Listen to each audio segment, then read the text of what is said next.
This is the story of the secret armies, funded by the United States, trained by Britain, and left behind in post-war Europe to fight the rise of communism. This is also the story of how they turned against their own people.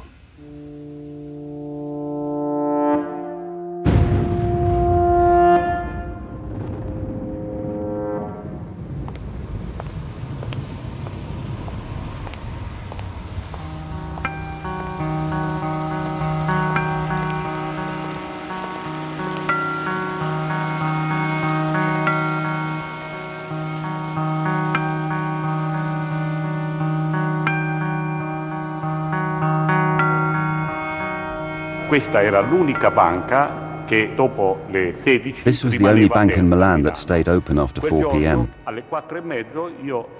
That day, at 4:30, I'd just signed a contract between two old farmers.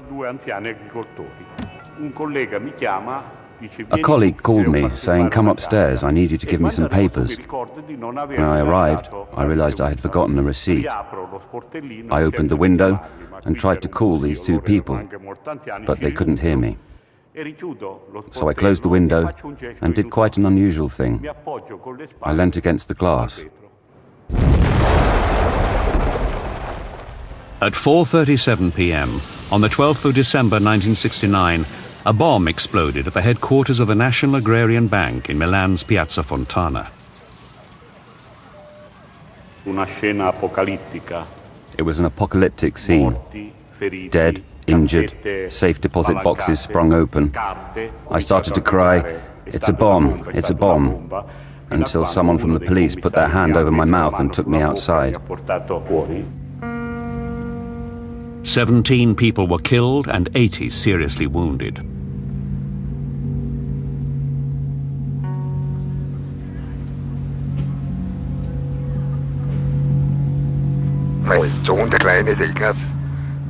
My little son Ignaz came home from his first day at school and asked me, "Dad, can we go to the Oktoberfest?" So I said, "Okay, let's go." They went on the ghost train, and my daughter, who was older than him, cried when she came out. So my son called her a scaredy cat.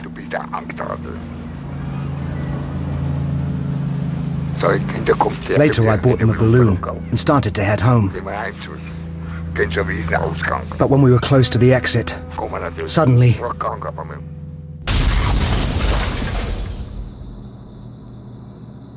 The bomb that exploded at the Munich Oktoberfest on the 26th of September 1980 killed 13 people and injured over 200. When I regained consciousness, I started to look for my children. First I found my little boy. I asked him, "Are you okay?" He answered, "It's nothing, Dad. I just feel cold." So I turned around and went a little further to where my daughter was lying. Her whole body was torn open. She said to me, and I will never forget these words, "Dad, help me, will you?" Then she died. My son had 2 bomb fragments right through his head. So both of my children died. I just can't help wondering, why?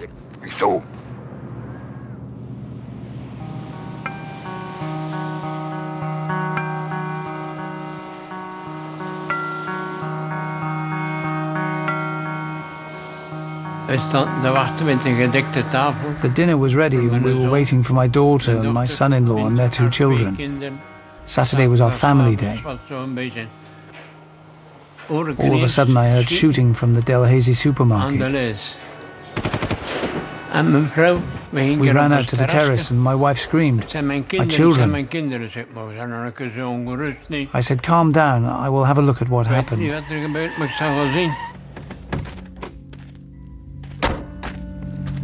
The doors to the supermarket were wide open and a crowd was pushing out. I wanted to go in, against the tide, but people were saying don't. People have been shot in there. Then they told me that my whole family had been shot.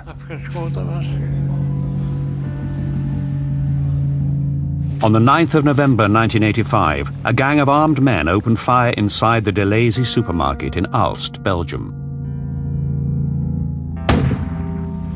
and there were 8 killed and 8 injured. Nobody understood. It was not classical gangsterism. The slaying was just one of a staggering 16 similar attacks carried out between 1982 and 85 that came to be known as the Brabant massacres. In total, 28 people died and 20 were injured. To this day, the killers have never been identified. René de Witt believes that it must be in someone's best interests that they're never found. If you discover the killers, you probably also discover other things. Over a period of about 15 years, Europe was rocked by a series of terror attacks. The lives of thousands of people were turned upside down. But to this day, many aspects of the attacks remain a mystery. The bomb left in Milan's Piazza Fontana was one of the worst incidents, but 40 years on, no one has been convicted of the crime.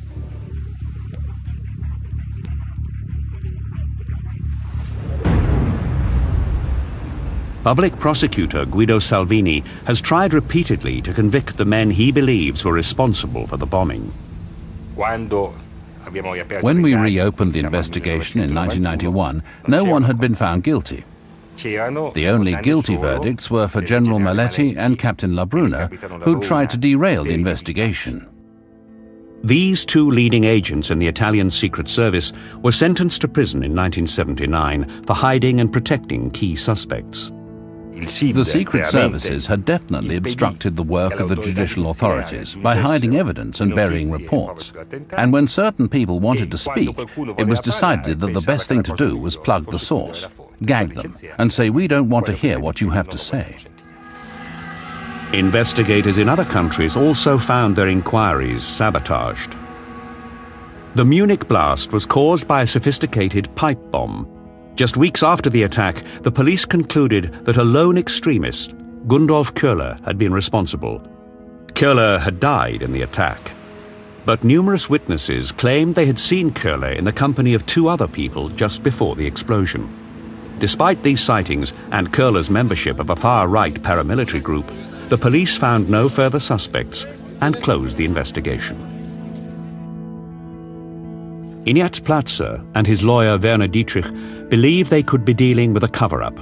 They want the inquiry to be reopened. Many of the witnesses who were interviewed by the Criminal Investigation Department said, "We were made to feel as if we were the criminals. We were interviewed so harshly that we had the impression that the investigators had their own theory and that our evidence, which challenged this, was not welcome and was therefore painted as irrelevant or unreliable." There was something fishy about this story. The police just stopped investigating. I want justice. I want the real killers. For many years, the various European terror attacks were viewed as unconnected events, the work of local terrorists.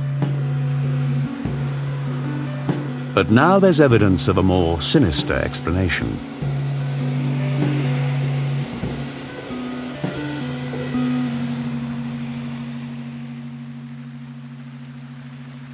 A car bomb in Italy, not long after the Piazza Fontana incident, helps shed some light on the other terror attacks in Europe. In 1972, near Petiano, in the northeast of Italy, a blast killed 3 policemen. Eventually, investigators trained their sights on Vincenzo Vinciguerra and his right-wing terrorist group Ordine Nuovo. Public prosecutor Felice Casson spent 10 years investigating the attack. First of all, the extreme left was accused. And then, because this line of inquiry didn't hold up, the state accused small local gangsters. At a certain point, it became clear that the Carabinieri, the secret services, the police, and even the magistrate's office in Gorizia had all played a major role in trying to derail the investigation. Investigators discovered that members of the Carabinieri and the Gorizia magistrate's office had doctored and suppressed crucial evidence in a bid to implicate left-wing extremists. It was the entire apparatus of state that covered up the movements of these neo-fascists who carried out this massacre.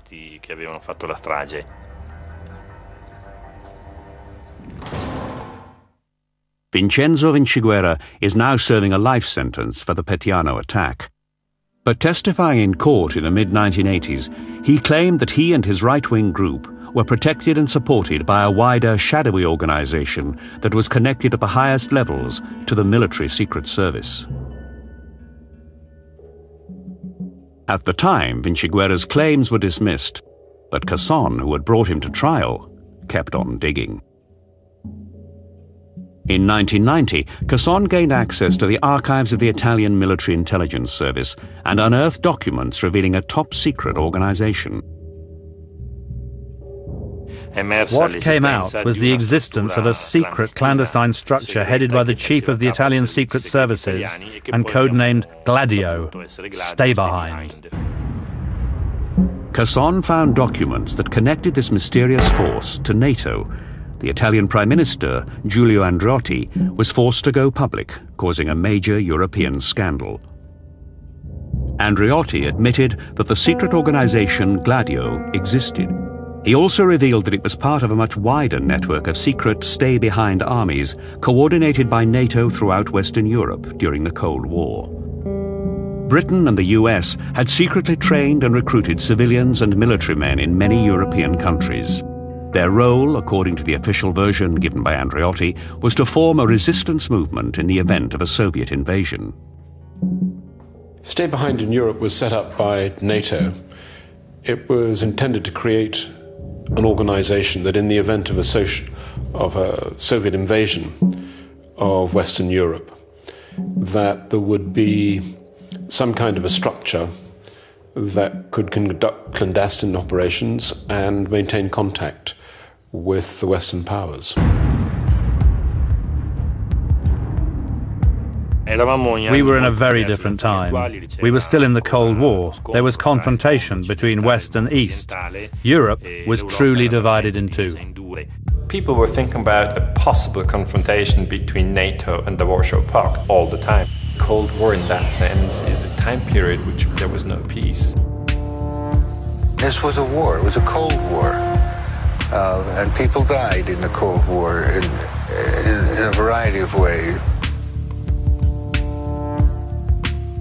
The Yalta Agreement of 1945 had divided the world into two blocks. The Allies and the Soviets would stop at nothing to maintain their influence in their respective spheres. In the early post-war years after Yalta, US fears were dominated by the brutal Soviet takeover of the Eastern European countries and East Germany. Russia's gigantic military machine stood almost intact, by far the biggest still left in the world. The Allies' greatest concern was that the Soviets would march into the rest of Germany and even cross the Rhine. Historian Daniel Ganser is the first to have examined the stay-behind networks in Europe.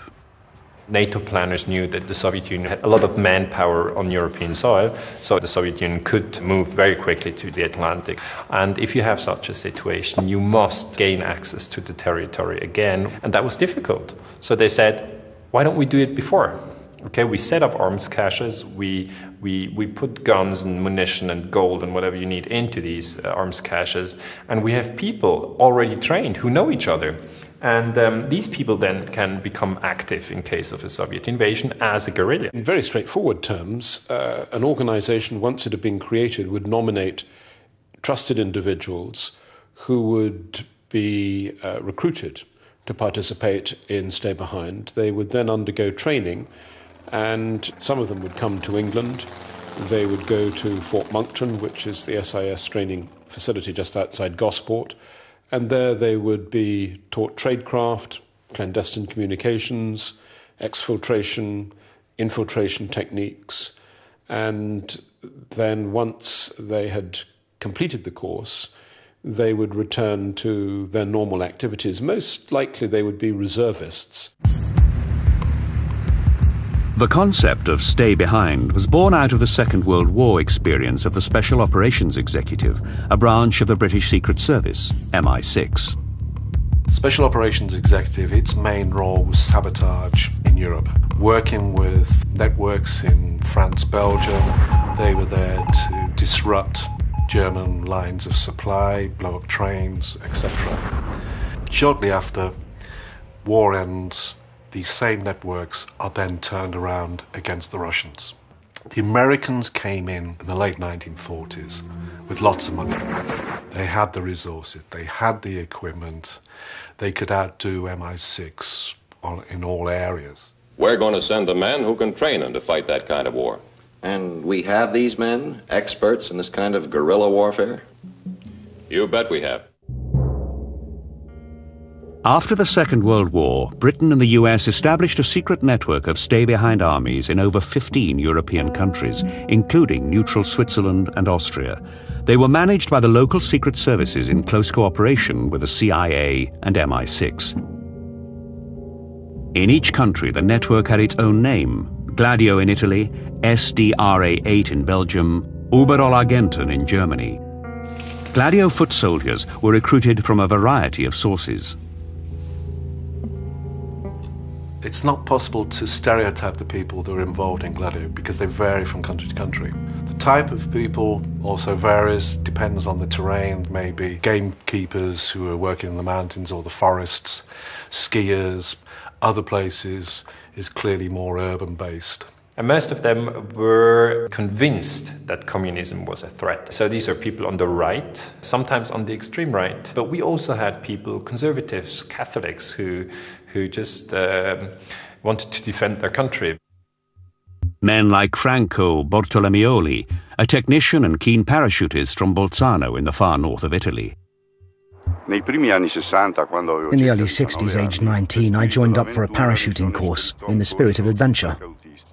The president of the association approached me one day and said, "If our country was invaded by a foreign power, would you be prepared to do something?" And I immediately responded, "Yes." "Fine, you're accepted." I asked, "Accepted by who?"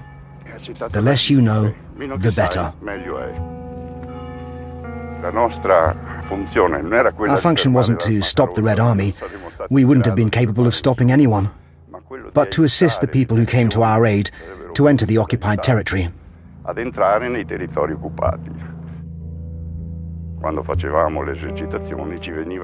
When we trained, we were told that on a specific day at a specific hour, a plane would arrive and it would drop 1 or 2 teams of soldiers, English or Americans, special forces, who would have to take action. It was hypothesized that perhaps they would have to overrun a barracks belonging to the invaders. All kinds of people were recruited to the paramilitary groups in a tradition established by the Allies in the years immediately after the Second World War. They took seriously the old adage that the enemy of my enemy is my friend, even enlisting prominent Nazis to the anti-Soviet cause. One of them, the SS spy master Reinhard Gehlen, would become the founder of the first post-war German secret service, which would later oversee the country's stay-behind network. In the early years of the Cold War, no one did more than Gehlen to feed US fears of a growing Soviet menace. President Truman poured millions into a variety of covert operations and intelligence programs to counter the communist threat. America's National Security Act of 1947 provided the legal foundation for covert action and what was termed unorthodox warfare. The strategy was carefully outlined in the National Security Council Directive 10/2. It would greatly influence the way the American Secret Services operated. NSC 10/2 says that all means must be used, including setting up secret armies, including manipulating the population with fear or propaganda, and that a lot of money must be poured into this. The 1948 communist coup in Czechoslovakia, the Berlin blockade, and the outbreak of war in Korea did much to nurture American fears of a Soviet invasion in Europe. Suspicion spiraled on either side of the Iron Curtain. And behind the official face of NATO, the drive to organize and establish the secret stay-behind networks in Western Europe intensified. In the years after the Second World War, the communist parties in Western Europe made huge gains in popularity. Their relationship with their Soviet comrades was of great concern to the United States. At that time, Peter Sickle was head of the CIA office in Berlin. You had a very strong Italian Communist Party, French Communist Party, so there was a sense of insecurity because we also knew that the Russians availed themselves of those communist parties for political action. As the risk of a communist political victory increased, so the strategy of the stay-behind armies turned away from the threat of Soviet invasion towards the enemy within. The most important document for a historian right now is dated June 1, 1959, and it's actually a document from the Italian military secret service, and it says that Gladio was set up on the one hand to become active in case of a Soviet invasion, and on the other hand in case of sovvertimenti interni, which means domestic unrest. I mean, we know from the 50s on that the secret armies had the twofold task. Some of the earliest evidence of the role of NATO secret armies in domestic political subversion comes from a German scandal in the 1950s. In 1952, we had a member of the German stay-behind network walking into the police station in Frankfurt and saying, "I am a member of a secret army. We are being trained by an American in how to kill people, how to leave no traces, how to hide in forest. We have arms, we have explosives, and we are actually secret." Adenauer was incensed that things like that were being done by the Americans without his knowledge. And it was not that I objected to it being done, but I would have been somewhat more careful in my choice of people. The man who walked into the police station in 1952 was Hans Otto. A former SS officer, he had grown alarmed by the direction his stay-behind unit was taking. His testimony led to the discovery of a secret training center deep in the Hessen woods in central Germany.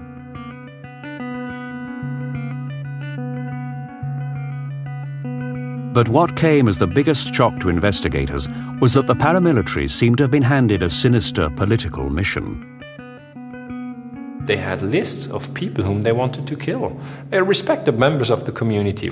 And we always wonder, assassinated in case of a Soviet invasion or assassinated in case of a domestic change of power. And at that point, everybody thought there would be a very thorough investigation of the German stay-behind. But no such investigation followed. After some deft diplomacy between the US and Germany, the 100 alleged conspirators, all right-wing extremists, were released. The case was quickly closed and forgotten, until a new scandal hit the headlines 30 years later. Just one day after the Oktoberfest attack, the police discovered that the suspected bomber, Gundolf Köhler, who had died in the blast, was a member of the neo-Nazi paramilitary organization, Wehrsportsgruppe Hoffmann. Gundolf Köhler was interested in weapons and explosives. He'd also been like that within the Wehrsportsgruppe Hoffmann. Immediately after the attack, the police searched his parents' house in Donaueschingen and found what they described as a bomb factory.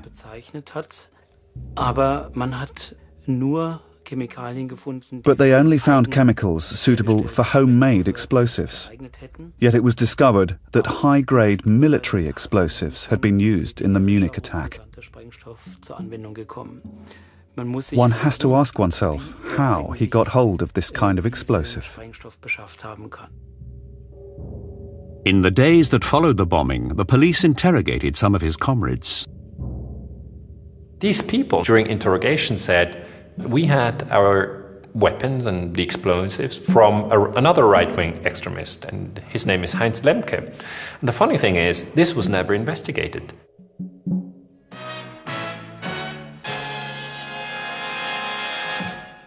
Guten Abend, meine Damen und Herren. Das Ausmaß der von Rechtsextremisten angelegten Waffen. In 1981, a year after the Oktoberfest bomb, hikers stumbled upon a huge arms cache deep in the Lüneburg woods of northern Germany. It belonged to forest ranger Heinz Lemke.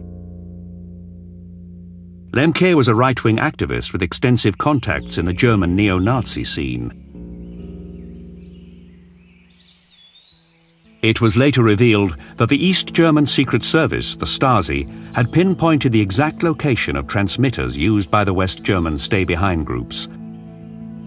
One of them was traced to Lüneburg, very close to Lemke's home and the sites where the hidden weapons were found.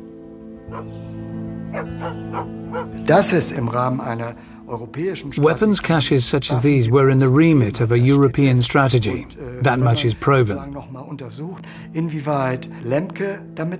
But if you were then to investigate how much Lemke had to do with all this, to what extent he had weapons and explosives at his disposal, and to what extent these were similar or identical to the explosives used in the Oktoberfest attack, such an investigation would yield results. After his arrest, Lemke told investigators about the existence of a further 30 arms caches. He also said he was prepared to reveal his backers. But before he could deliver his testimony, he was found dead, hanging from the ceiling of his prison cell.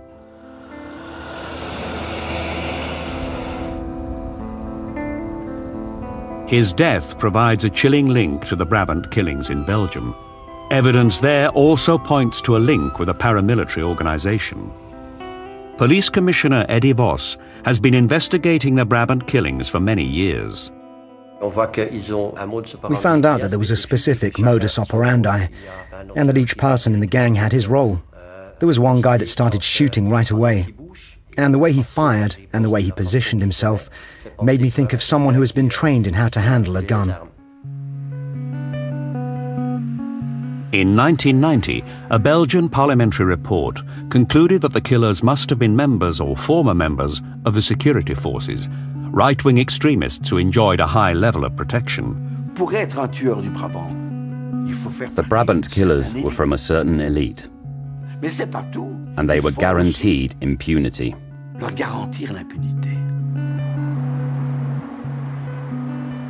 When a commission of inquiry tried to establish concrete links to the Belgian stay-behind army, SDRA-8, the head of the military secret service refused to disclose the names of the stay-behind soldiers. Evidence was found of a link to a neo-Nazi network called Westland New Post, or WNP. Their leader, Paul Latinus, confirmed that he had been asked to assemble a group of anti-communist paramilitaries. He refused to say who had ordered the mission, but he later claimed that he had been in the pay of US Secret Services. There were many similarities between the stay-behind network and the network created by WNP. There were a number of soldiers and ex-soldiers in the WNP who believed they were working for the state or considered themselves agents of the state. Shortly after the last of the Brabant massacres, Latinus was arrested. But before he could talk, like Lemke in Germany, he was found dead in his prison cell, with a telephone cord around his neck. But why would secret right-wing armies terrorize peaceful countries like Belgium, Germany and Italy in the heart of Western Europe? The answer lay in a shift in Cold War thinking. The end of the Cuban Missile Crisis of 1962 brought a kind of stability to the Cold War. A conventional Soviet invasion of Western Europe no longer seemed likely in the face of a stalemate in which East and West held each other in check with nuclear missiles. America was now determined to build up and expand its bases in Europe, and Italy was a key site. But Italian politics were unstable. The left was still gaining ground and had the potential to upset Washington's plans. Richard Gardner worked in Italy on behalf of various US administrations for over 20 years. Italy was a key element in the southern flank of NATO, and the Communist Party of Italy opposed every practical measure to strengthen NATO. So there was concrete evidence that Italy could not be a good NATO ally if the communists took control. The nuclear stalemate and the rise of domestic communism saw the purpose of the stay-behind armies revised. The CIA was beginning to realize that these stay-behind operations were of no significance, except that they served as a network to keep strong anti-communist people together and to keep them motivated. It was almost like a club, a fraternal organization. In 1965, the creme de la creme of the Italian right and the secret services met in a luxury hotel in Rome. This meeting of what was known as the Istituto Polio would radically alter Italian society. It wasn't just far-right extremists there, but also political scientists, researchers of Revolutionary War, and officials of the chiefs of staff. So there were many who believed that you needed to take preventative action against communism with all means available.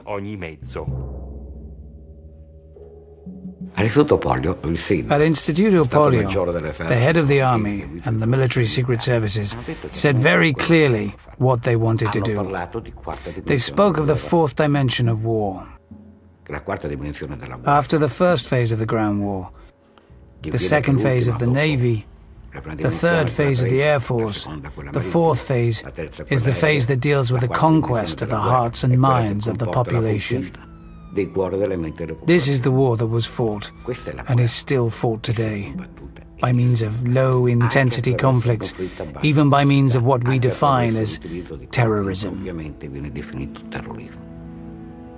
Many different groups took an active role in this fourth phase of the fight against communism. Among them was the Italian stay-behind network Gladio, parts of which now became directly involved in domestic political subversion. Of course, the individual militant or soldier from Gladio didn't know exactly who was above them in the hierarchy. But we know that the bosses of Gladio were in contact with those of the secret services, and this makes us think that perhaps there was this higher direction. After the Polio meeting in Rome, Italy was hit by a series of bombings. At first, they caused only material damage, but with the Piazza Fontana massacre in 1969, one of the darkest periods of Italian history began.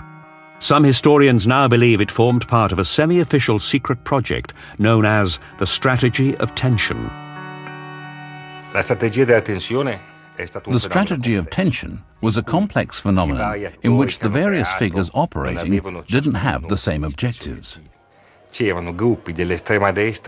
There were groups from the extreme right who really wanted to destroy the democratic system with a coup. Alongside them were military commanders, parts of the secret services, and conservative forces in general, who were using this first group. Rather than a full-blown coup, they wanted a stabilization of the institutions of power.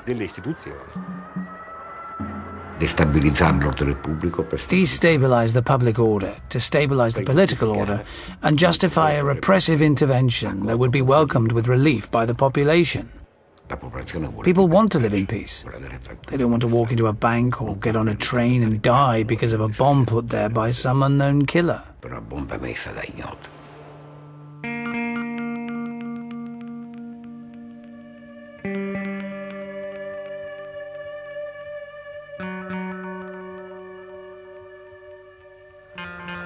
In Belgium, Police Commissioner Eddie Vos has come to a similar conclusion. He suspects the Brabant attacks were designed to create widespread fear. Here in Belgium, we had soldiers in nearly all the car parks of the big supermarkets. We had to do our shopping with 2 snipers on the roof. We were extremely frightened. And that fits into this strategy, which was an important element of terrorism. Belgium was scared. Once fear has been instilled in a population, you can make them do anything. The Brabant killings in the 1980s took place at a time of political unrest in Belgium. Tens of thousands of demonstrators had taken to the streets to protest against US plans to station new nuclear rockets on Belgian soil.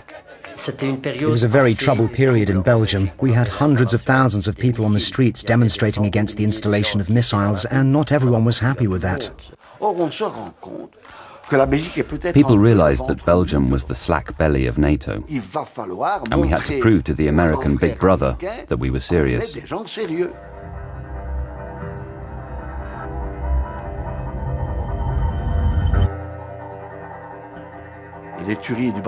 Brabant killings finished because their mission was accomplished.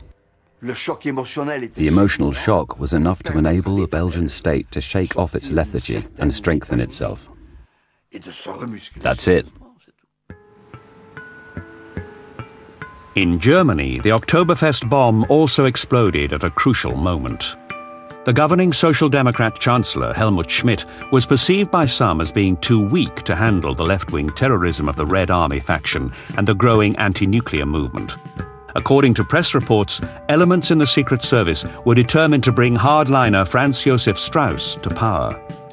Investigators suspect that elements within stay-behind and far-right organizations use the strategy of tension to break the left and encourage a population cowed by terrorism to keep reliable centrist governments in power, but not in Britain. But the Security Service in the United Kingdom is an independent organization and cannot participate in partisan politics.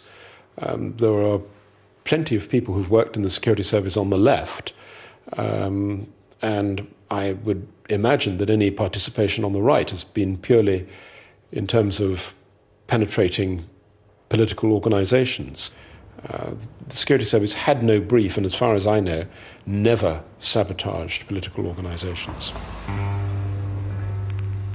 The interference of foreign secret services in European politics is hard to prove, but there is some evidence from the Piazza Fontana inquiry. Perhaps the most interesting discovery we made during the investigation was the relationship between the cells of Ordine Nuovo, the extreme right-wing group from Veneto, and the American bases situated in that region. I visited our station in Rome in September, October '69, and the chief of station told me that he was having some problems with naval intelligence, which wanted to run some operations in Italy, some clandestine operations, and he seemed annoyed. And he said, I told him, I don't care if they run any operations, just as long as they don't interfere with any of CIA's work. While investigating the Piazza Fontana bombing, prosecutor Guido Salvini established the involvement of Carlo De Giulio, a terrorist with the far-right paramilitary organization Ordine Nuovo, and an informant for US naval intelligence. Carlo De Giulio was a militant for Ordine Nuovo. He dealt with the logistics side of things. He was a weapons expert and a central figure. He regularly visited US bases, such as the one in Verona. He was inserted by the US into their informers network. He kept them informed about what he was doing, and he also received instructions from them. So he was a kind of double agent. He told us all this in detail. When you speak of Carlo De Giulio and the work he carried out at Piazza Fontana, you need to describe him in the correct terms. Not as a fascist, but as an agent of the secret services and the son of an agent of the secret services. It was the secret services that sent him to carry out this work for them inside the far right.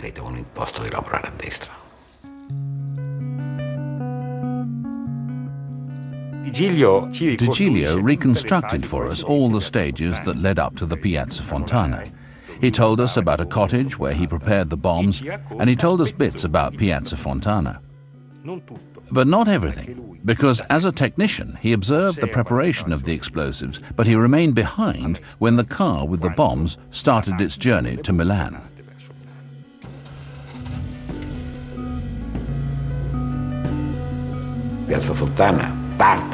Piazza Fontana was conceived to enable the President of the Republic and the serving government to declare a state of emergency.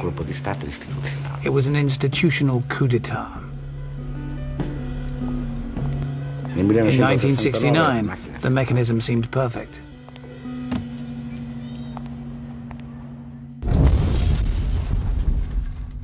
Immediately after the Piazza Fontana bombing, a left-wing anarchist, Pietro Valpreda, was blamed. Valpreda was arrested by us and identified. But the public did not buy this theory and suspected a cover-up. For 3 days, the country ground to a standstill. But the Italian president did not declare the state of emergency that Vinciguerra and his comrades had hoped for. Yet this was not the end of the strategy of tension.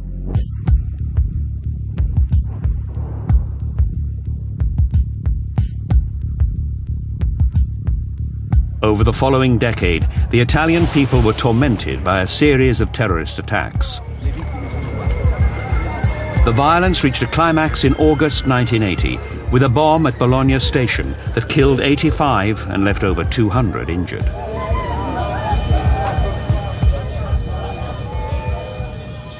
Convicted terrorist Vinciguerra believes that ultra-right groups such as his own were manipulated by the state. I disagree when people say that the massacres in Italy were carried out by fascists. I oppose it because all those attacks were carried out by men who were working for the state apparatus. They were all connected to that apparatus and were always protected and hidden by it. Despite more than 20 trials, almost all those accused of involvement in the terror attacks have escaped jail. Men like Gianni Maletti, a leading agent in the Italian secret services, who was convicted of protecting Ordine Nuovo terrorists but fled to South Africa before serving his sentence. Or Delfo Zorzi, who is believed to have planted the Piazza Fontana bomb and who now lives in Japan. I was convinced for years that you can make mistakes in good faith. In the end, I've made mistakes myself belonging to this organization. But at a certain point, you have to tell the truth.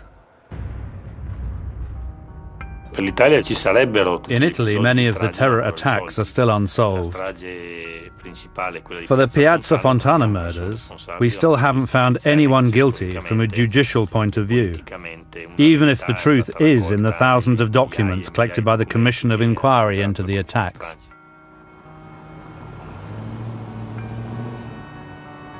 In Belgium, too, many are still waiting for the answers that have eluded the Brabant investigation for so long. A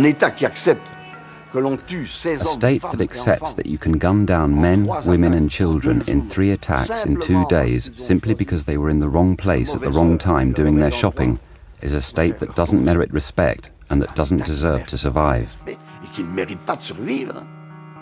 How can a population be expected to have faith in the future if 16 people are gunned down in the space of a few minutes and nobody gives a damn about the results?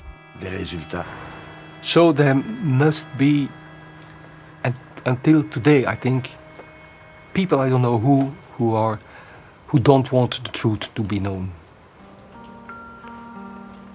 I'm sure of that. In Munich, some still hope that the real instigators of the Oktoberfest massacre might one day be brought to justice. The best chance to find out who was really behind this bomb came immediately after the attack. The witnesses who said that Köhler was accompanied should have been interviewed far more thoroughly. Today, the crime scene evidence could be analysed with the latest scientific methods. In recent years, we've seen a great many unsolved murders solved in this way. Lawyer Werner Dietrich and victims Platzer and Martinez are still trying to have the inquiry into the Oktoberfest attack reopened. But they've discovered that much of the original evidence is missing.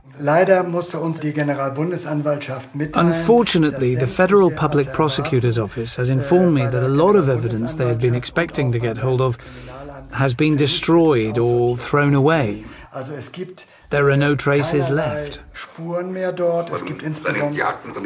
How could they destroy the actual exhibits for the trial? In other cases, suspects are still being pursued. Here we are dealing with mass murderers, and they destroy the evidence. It's highly unusual in an inquiry that has neither expired nor been judicially completely closed that the bomb fragments and body parts, etc., should be destroyed. The question is, what kind of interests lie behind this, and what's being covered up? I will continue fighting until the real killers are found.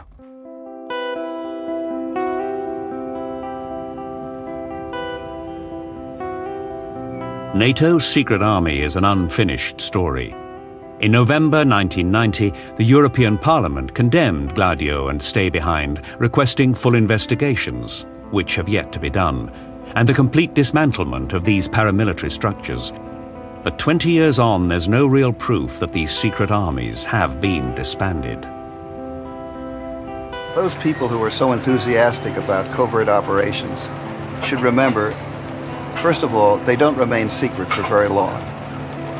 And they should ask themselves, if this operation becomes public, what will be the reaction, not only in America, but in the country concerned? What will it do to America's moral authority? The legacy of stay-behinds is that the tactics that created the stay-behinds in the first place are still in place and continue to be used today. They are standard operating procedure. The people who pay the primary price for this are ordinary men and women globally. The post-war fear of communism had created a secret army with deadly consequences. As wars are conducted against the new enemies of the West, can we believe that the lessons of the stay-behind armies have been learnt?